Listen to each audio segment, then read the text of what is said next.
ሌላው የናሽናል ዲቨሎፕመንት ፕላን አፍተር ሪፎርም ትኩረት የሚያደርግበት ኤሪያ ሆም ግራውንድ ኢኮኖሚክ ሪፎርም ነው። አገር በቀል የምጣኔ ሀብት እድገት ሌላኛው የናሽናል ዲቨሎፕመንት ፕላን አፍተር ሪፎርም ፕራዮሪቲ ኤሪያ ነው። ከውጭ የምናመጣው ኢምፖርትድ የሆነ ሳይሆን በአገር በቀል የምጣኔ ሀብት እድገት ወይም ሪፎርም በመተግበር የኢትዮጵያን የምጣኔ ሀብት እድገት ወይም ኦብጀክቲቭ ፕሮስፐሪቲ ያለውን ብልጽግና ያለውን አቴን ማድረግ እንደ ትኩረት አድርገን የምንሰራበት ኤሪያ ሆኖ እናገኘዋለን።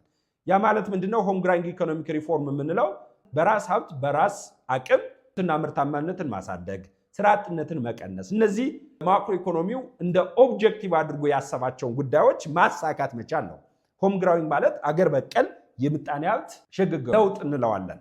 ስለዚህ ይህ በዋናነት የሴንትራል ኦብጀክቲቭ ሆም ግራውንድ ኢኮኖሚክ ሪፎርም ኢትዮጵያ እንደ በዋናነት ትኩረት አድርጎ እንደ ኦብጀክቲቭ እንደ ዓላማ እየሰራበት ያለው ምንድነው? ሰስቴኔብል ራፒድ ግሮውዝ ነው። የምጣኔ ሀብት እድገቱን ማስቀጠል፣ ፈጣን የምጣኔ ሀብት እድገት ማስቀጠል የሆም ግራውንድ ኢኮኖሚክ ሪፎርም ኢትዮጵያ ሴንትራል ኦብጀክቲቭ ነው። በዋናነት የሚሰራበት ኤሪያ ነው። ሌላው ሜንቴን ስቴብል ማክሮ ኢኮኖሚክ ኢንቫይሮንመንት ባይ ሪዱሲንግ ደቢት። እንግዲህ ኢትዮጵያ ከፍተኛ በሆነ በዕዳ ጫና የምትታወቅ ሀገር ናት። የውጭ ዕዳ የሚበዛባት ሀገር ናት። ተጨማሪ ኢምፖርትድ የሆነ ኢኮኖሚክ አይዲያ ኢኮኖሚክ ሪፎርም ከውጭ ወደ ውስጥ የሚገባ ኢኮኖሚክ ሪፎርም የምንጠቀም ከሆነ ለተጨማሪ ዕዳ ስለሚያጋልጣት በሀገር በቀል በራስ ሀብት በራስ አቅም ሀገርን ማሻገር የሀገርን ኢኮኖሚ እንዲያንሰራራ ማስቻል ቅድሚያ የሚሰጠው ኢኮኖሚክ ሪፎርም ነው። ስለዚህ ይህ ኢኮኖሚክ ሪፎርም ዓላማው ምንድነው? ራፒድ ኢኮኖሚክ ግሮውዝን ማስቀጠል፣ ፈጣን የምጣኔ ሀብት እድገትን ማስቀጠል፣ እንዲሁም ደግሞ ስቴብል የሆነ ኢኮኖሚክ ኢንቫይሮንመንት መፍጠር። ማክሮ ኢኮኖሚክ ኢንቫይሮንመንቱ ስቴብል የተረጋጋ የምጣኔ ሀብት ሪፎርም የምጣኔ ሀብት ኢንቫይሮንመንት ከባቢን መፍጠር የሆም ግራውንድ ኢኮኖሚክ ሪፎርም ኢትዮጵያ ሴንትራል ኦብጀክቲቭ ነው። ከዛ ባለፈ ክሬቲንግ አዲኬት ኤንድ ሰስቴኔብል ጆብ ኦፖርቹኒቲ ነው። ምን መፍጠር? አዲኬት የሆነ ብቁ የሆነ በቂ እንዲሁም ደግሞ ቀጣይነት ያለው የስራ ዕድል መፍጠር የሆም ግራውንድ ኢኮኖሚክ ሪፎርም ሴንትራል ኦብጀክቲቭ ነው። ሴንትራል ኦብጀክቲቭ ኦፍ ሆም ግራውንድ ኢኮኖሚክ ሪፎርም ኢትዮጵያ sustaining rapid economic growth, maintaining stable economic environment by reducing ደቢታችን ወይም ዕዳችን በመቀነስ እንዲሁም ደግሞ creating adequate and sustainable job opportunity ነው። እነዚህም መሰል ጉዳዮች ማሳካት መቻል ነው። ሌላው the main aims or focus of home ground economic reform የምንለው ትኩረት ያደረገባቸው ያ ኦብጀክቲቮቹ ናቸው። በዋናነት ትኩረት አድርጎ እየሰራባቸው ያለው ይህ ኢኮኖሚክ ሪፎርም ሆም ግራውንድ ኢኮኖሚክ ሪፎርም የምንለው አንደኛው ኢናንስ ዘ ፕሮዳክቲቪቲ ኤንድ ኮምፒቲቲቭነስ ኦፍ ኦቨርኦል ኢኮኖሚ አጠቃላይ የኢትዮጵያ ኢኮኖሚክ አክቲቪቲ አጠቃላይ የምጣኔ ሀብት እንቅስቃሴው ፕሮዳክቲቪቲ ምርታማነትና ተወዳዳሪነት ማሳደግ ነው። ሆም ግራውንድ ኢኮኖሚ ትኩረት የሚያደርግበት ዓላማው ሊያሳካው የሚፈልገው ዓላማ ምን ማድረግ ነው? ኢናንስመንት ኦፍ ፕሮዳክቲቪቲ ኮምፒቲቲቭነስን መጨመር ተወዳዳሪነትን መጨመር ዊዝን ዘ ካንትሪ ሊሆን ይችላል outside the country ከቀሪው ዓለም ጋር with the rest of world competitiveness ተወዳዳሪነታችን ኤክስፖርት የምናደርገው ፕሮዳክት ሌሎች የኛን መሰል ፕሮዳክት ከሚያቀርቡ ሀገሮች ጋር ተወዳዳሪ የሆነ ኢኮኖሚ መፍጠር። ለምሳሌ ኢትዮጵያ ብዙ ጊዜ ቡና ኤክስፖርት ታደርጋለች፣ ብራዚል ቡና ኤክስፖርት ታደርጋለች።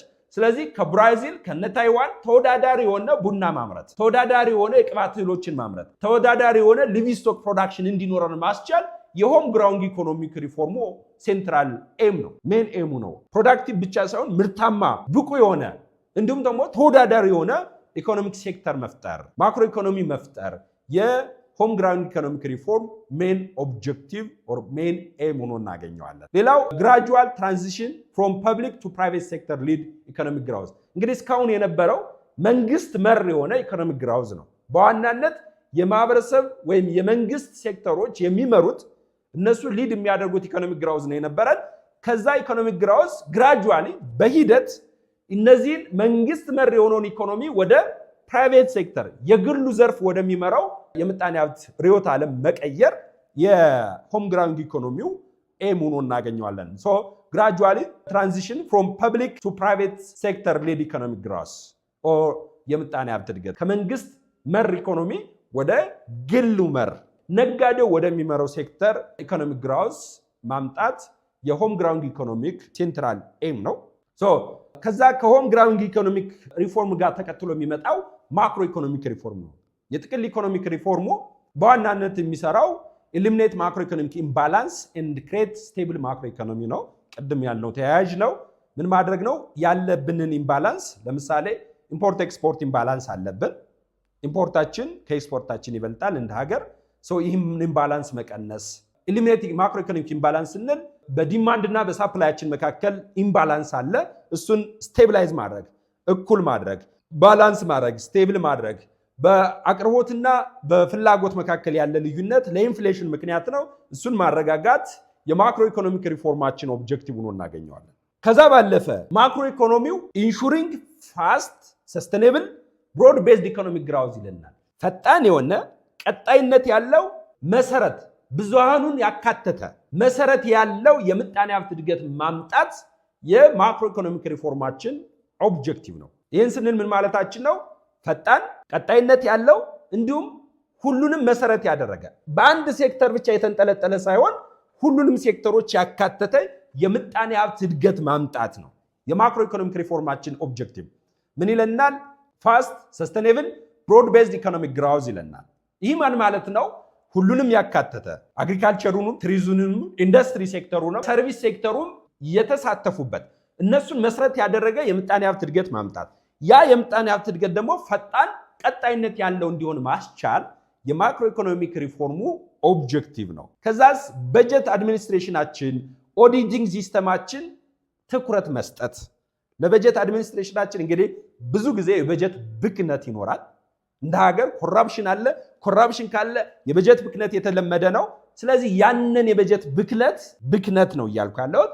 የበጀት ብክነታችን መቀነስ የማክሮ ኢኮኖሚክ ሪፎርም። የበጀት ብክነታችን በምንቀንስበት ሰዓት የሚፈለገው በጀት ለሚፈለገው ዓላማ እንዲውል ማስቻል። ሌላው የተጠያቂነት ልምምዳችን እንዲጨምር ኦዲቲንግ ሲስተማችን ኦዲት የመደረግ የቼክ ኤንድ ባላንሳችን እንዲጨምር ማድረግ የማክሮ ኢኮኖሚክ ሪፎርማችን ትኩረት አቅጣጫ ነው። የትኩረት አቅጣጫው ምንድነው? በጀት አድሚኒስትሬሽናችን ተጠያቂነት ያለበት ትኩረት ሊሰጠው የሚገባ መሆን አለበት ብሎ የለየው ኤሪያ ሆኖ እናገኘዋለን።